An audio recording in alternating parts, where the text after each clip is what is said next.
जो बाइडन का कत्ल ना किया जाए। उसामा बिन लादेन का अलकायदा को लिखा खत मंजर-ए-आम पर आ गया। साबिक अमरीकी सदर बराक ओबामा और साबिक CIA चीफ के कत्ल की मंसूबाबंदी का उसामा ने हुक्म दिया था। रिपोर्ट। कलदम तंजीम अलकायदा के सरबराह उसामा बिन लादेन ने अलकायदा पर उस वक्त के नाइब अमरीकी सदर जो बाइडन को कत्ल करने से मना किया था। बरतानवी खबर रसां इदारे डेली मेल की एक रिपोर्ट के मुताबिक 2010 में उसामा बिन लादेन ने मुबैना तौर पर अलकायदा को एक खत लिखा था, जिसमें इन्होंने हुक्म दिया था कि जो बाइडन को हरगिज़ कत्ल मत किया जाए।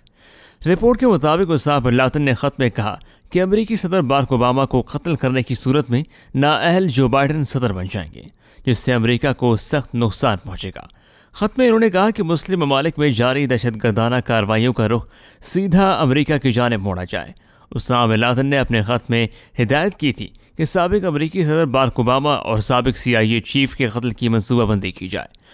वाज़ेह है कि अफगानिस्तान से अमरीकी अफवाज की फौरी वापसी और तालिबान के कब्जे के बाद अमरीकी सदर जो बाइडन को सख्त तनकीद का निशाना बनाया जा रहा है। साबिक अमरीकी सदर डोनाल्ड ट्रंप ने जो बाइडन पर तनकीद करते हुए कहा था कि अमरीका को कभी इतनी शर्मिंदगी का सामना नहीं करना पड़ा। डोनाल्ड ट्रंप ने एक इंटरव्यू में कहा कि सदर जो बाइडन ने तारीख में सबसे ज़्यादा अमरीका की तस्लील की। उन्होंने कहा कि मुझे नहीं लगता कि माजी में अमरीका को इतनी शर्मिंदगी का सामना करना पड़ा, और मैं नहीं जानता कि इसे फौजी शिकस्त कहूँ या नफसियाती शिकस्त। डोनाल्ड ट्रंप ने कहा कि यह हमारे मुल्क के लिए एक खौफनाक वक्त है। अफगानिस्तान में अफवाज भेजने का फैसला मुल्क की तारीख का सबसे बड़ा फैसला था, क्योंकि मुझे अफगानिस्तान की हुकूमत और अशरफ गनी पर कभी भी भरोसा नहीं है।